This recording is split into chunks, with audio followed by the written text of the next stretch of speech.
Hello and welcome to a gaming news special. This time I'm going to be discussing the latest multiplayer update for Starcraft 2 Heart of the Swarm.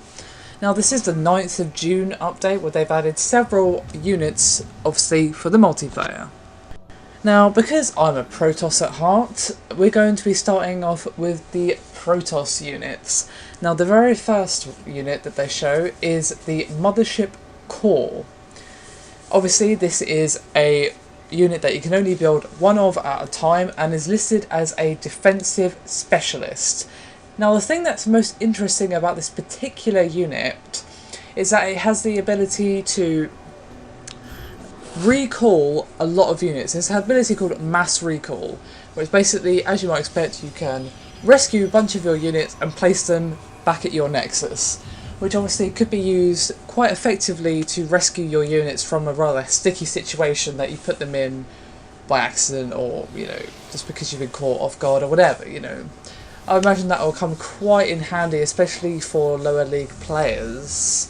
But I can imagine the pros will find some interesting uses for it as well.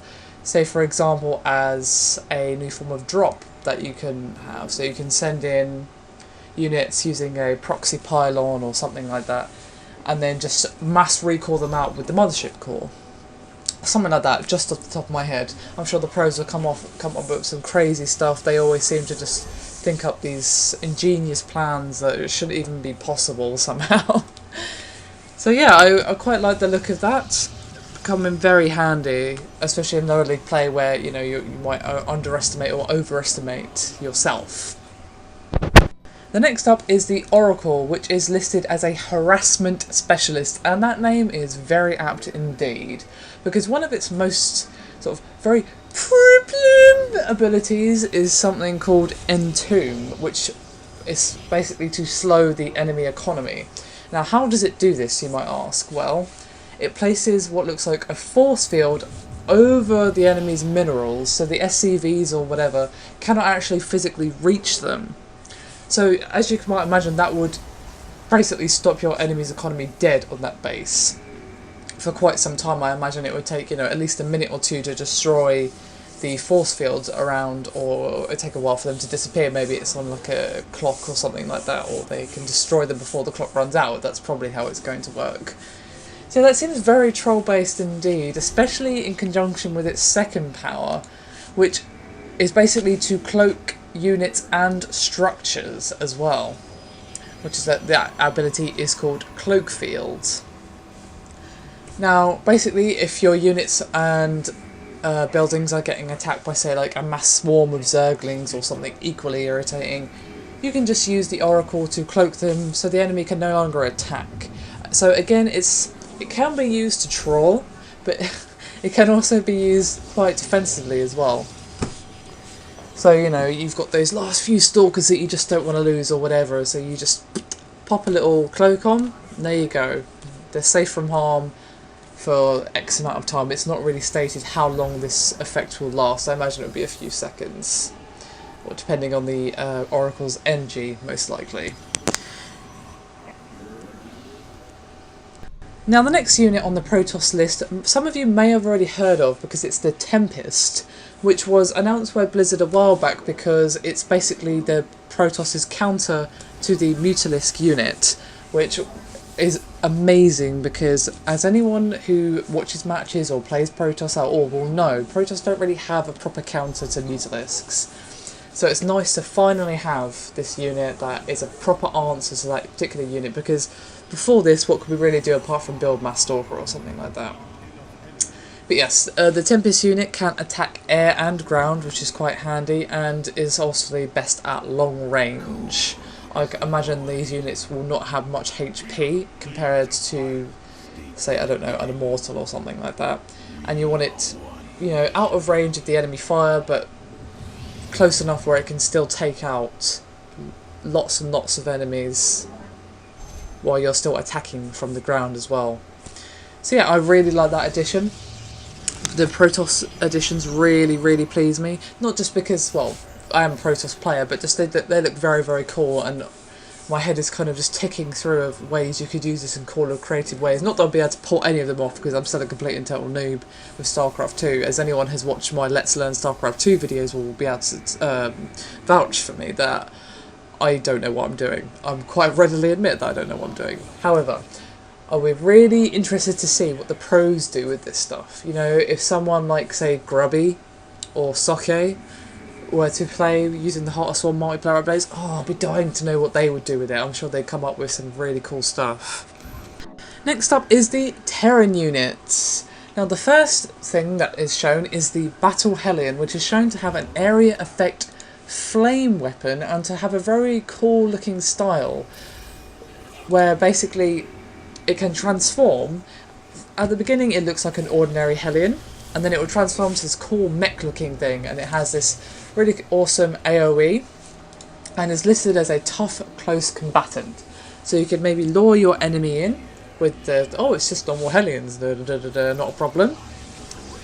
And all of a sudden they transform and they're actually battle Hellions, and they take out all these enemies, they're AoE, and I imagine they'll be quite hardy as well, quite a lot of HP if they're listed as a tough close combatant, something to be used at close range. The next on the Terran's repertoire is a Warhound, which is listed as an anti-mech unit, which is rather interesting.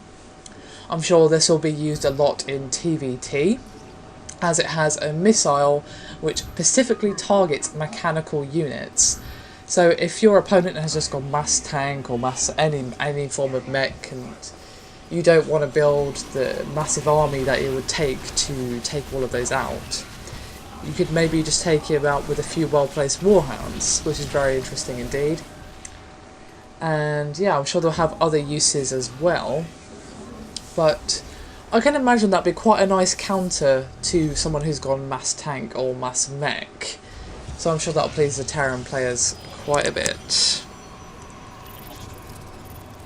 Next up is the Widow Mine, which surprisingly will attack air and ground, as it doesn't really function like an ordinary mine. It doesn't explode the second an enemy walks over it, as you might expect.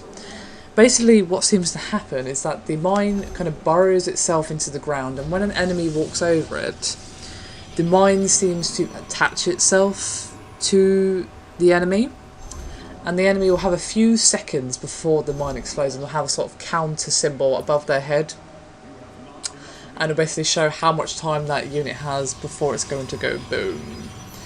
So very interesting there, very interesting applications I'm sure.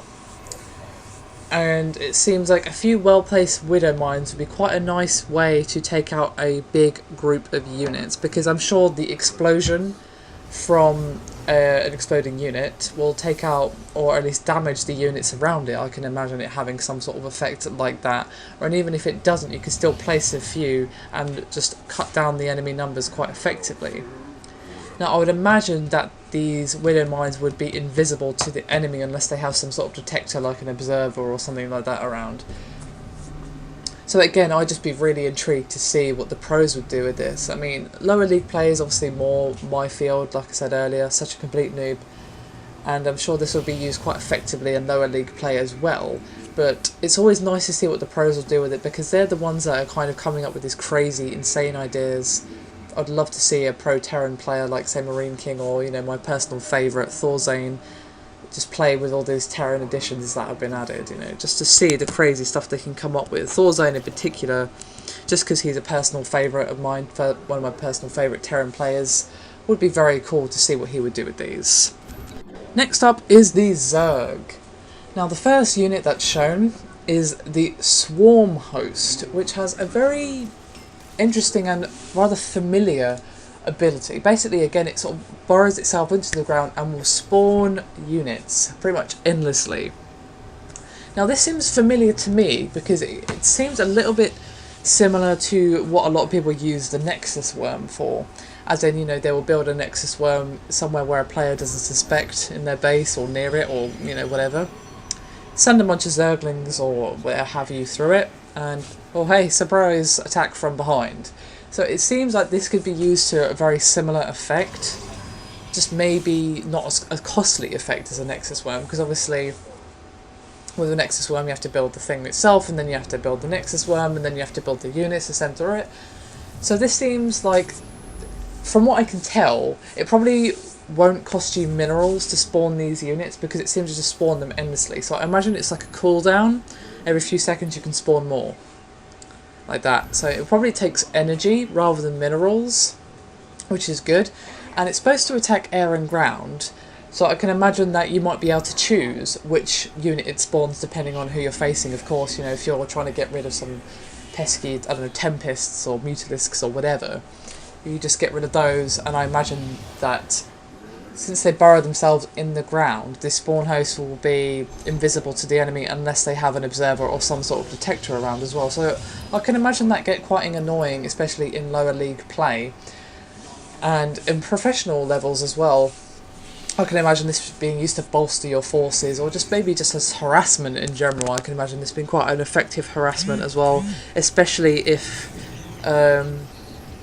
you know, you're a bit strapped for cash, but you want to try and, you know, make a last-ditch effort before it turns into a base trade or something. I can imagine this having some very unique and crazy applications. Next up is the Viper, and now this one seems a little bit troll-based as well because it's touted as a battlefield manipulation unit, and its primary ability is Abduct, which basically captures targets. You know, let's say you've got a line of tanks over there, or whatever. The Viper will basically grab them and drag them towards your forces. So I can imagine this could be used quite effectively to pick off that one pesky tank or that one pesky Colossus or whatever that's causing you so many problems because you just don't have the cash on the units to deal with it for whatever reason. So you can literally pick it out, kill it, the next one, done. Rinse, repeat. I can most likely assume that this will be limited by energy, as most abilities such as this tend to be. Again, you know, this could be quite nice for defensive abilities and also to basically, how do I word this? If you don't have many minerals or something to build like this massive army to get rid of what your opponent has, so if your opponent has a much larger force than you for whatever reason, you could basically use these Vipers to go in and take out what's the bigger units, the AoE units, the ones that are really causing you the problems, and then the army won't seem so threatening anymore. So I can imagine this be quite useful, especially for lower leaguers as well, just to basically pick off these units. And again, the pros will probably find some insane uses, and I really look forward to seeing what they do with this. The next ability is Blinding Cloud, which reduces weapon range, and it's pretty much as you would expect. The Vipers eject this sort of mass green cloud over the units, and it will basically reduce weapon range for a short amount of time until the gas clears or until the enemy moves away from the gas. Because obviously if they're firing at you through this huge green choking cloud, they're not going to be able to see as well, you know, if it was real people, and their range is obviously going to be affected. So again, this would be quite useful, it seems, in the application of you don't have many units, they have more units than you, deploy a blinding cloud and then sneak a few units in to take care of them while they don't have as much range and aren't as effective as a killing force. The Ultralisks have received a new ability as well called Burrow Charge, which is exactly what it says on the tin. The Ultralisk will burrow, pop out the ground and charge at the enemy. Now, Ultralisks are already pretty strong as is, as anyone who's had to fight against them in a multiplayer match or whatever will testify. So I can imagine this Burrow Charge being quite annoying, especially if the Ultralisks are properly upgraded. So again, this seems like to have uses of charging towards a tank, so you get close where a tank is not much good, destroy it, move on. So these units do seem to have those kind of applications, at least from my point of view. Maybe it's because I'm thinking of a newbie's point of view. I'm sure a pro could chip in and say, well, actually, I would use it like this. And if you do have any thoughts like that, please do let me know. I'm more of a Protoss player, as I said earlier. I've not really played Zerg ever, to be honest. And I don't really like Zerg just because, well, it's not really for me. It's not really a thing. It's just not really my cup of tea. It's fine. So yeah, I would like to hear from you guys what you think of all these powers and the applications you personally would want to use them with, and if there's anything in particular you think would be cool to pull off, or something you'd like to see the pros do, or something like that. You know, that's what I'm looking forward to the most, to be honest. It'd be cool to test these abilities out myself, yes, absolutely. But it would also be nice to watch someone much more skilled than me in this game make proper use of these. We're interested to see what balance issues these bring up as well. So yeah, guys, this is the end of the video. I hope you found it entertaining and somewhat helpful. Again, please give me your thoughts and opinions on all the things I've discussed here today. Always want to hear from you guys. You know what I think, but what do you think? Please tell me. And, while you're at it, give the video a like, subscribe to our channel, yeah? Cool. Alright, thanks for watching. See you again soon.